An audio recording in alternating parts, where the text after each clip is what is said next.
If you have a serious sweet tooth, it's hard to imagine ever getting tired of your favorite treats.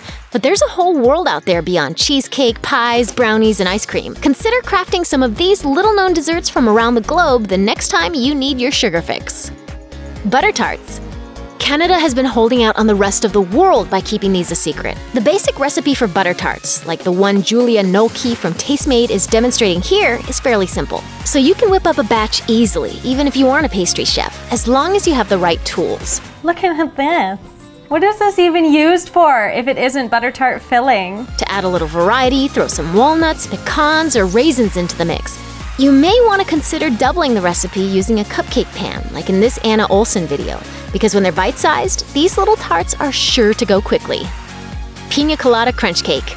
It can be summertime anytime, at least in your mouth, when you've mastered this simple pina colada-inspired cake. This little-known no-bake gem from blogger Cheeky Kitchen is made with crushed granola bars and pineapple, cream cheese, and lots of coconut goodness. And it comes together quickly to easily feed a crowd. Make it ahead of time and then set it out to soften just before serving. Lemon posset.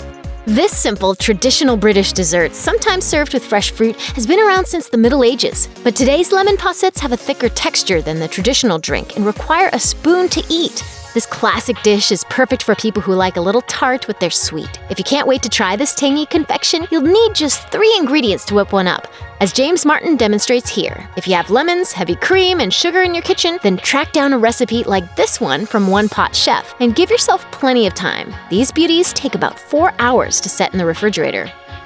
Maamoul. The Middle Eastern take on shortbread is made throughout the year, but this treat is particularly popular after Lent and Ramadan, both periods marked by fasting. It's also popular with the Jewish community, who eat the treat during the holiday of Purim. Maamoul can be filled with a variety of ingredients, including date paste and nuts. Tulumba. The hardest thing about making Turkish tulumba at home is getting the shape just right. It requires a pastry bag or a similar gadget with a star-shaped tip, as this Turkish chef demonstrates, to get the classic look of this popular street food. But even if you don't master the shape right away, your tulumba will still be scrumptious. Made out of deep-fried dough, tulumba gets a coating of lemon-flavored syrup before being served. It's rich, sweet, and decadent. What more could you ask for in a dessert? Mitarashi dango. Who knew you could use soy sauce to make dessert? A sweet, soy sauce-based sauce is the key to Mitarashi dango, a classic treat from Japan, as the ladies from Japanese Cooking 101 demonstrate here. The blend of salty and sweet brings a unique flavor to skewered balls of tofu and rice flour. Often served fresh from the grill, Mitarashi dango has become a popular street food, and it's worth being adventurous at home and seeing what all the hype is about for yourself. Try pairing this treat with a pot of green tea for an elegant brunch dessert. Malva pudding. Apricot is such an underused flavor, but it gets a chance to shine in this recipe from South Africa. Don't be fooled by the word pudding in the title. Outside the US, the term is used to refer to many desserts and savory dishes.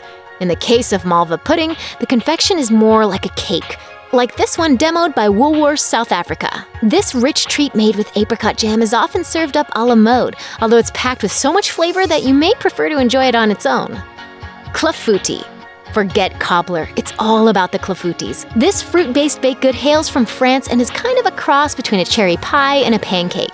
While traditionally made with unpitted cherries, you can opt to substitute your favorite fruit if you want to, like Laura Vitali does here with raspberries. As Beth Lamanach notes, it's traditionally served cold in France. If you prefer it warm, serve it right out of the oven with fresh whipped cream and lime zest, like Chef Jessica Yang of Rebelle in New York City. Halo halo. For generations, halo halo was one of the best-kept secrets of the Philippines, but in recent years, it has taken New York City by storm. The beauty of halo halo is that it can be pretty much whatever you want it to be, as Erwan Yusuf of Tastemade demonstrates with his sweet bean and corn-based halo halo. The base recipe calls for shaved ice and evaporated milk, and from there, the sky's the limit. But common ingredients include fruit, jelly, and ice cream. Mix, halo halo, basically sugar in a glass. Thanks for watching. Click the mashed icon to subscribe to our YouTube channel. Plus, check out all this cool stuff we know you'll love too.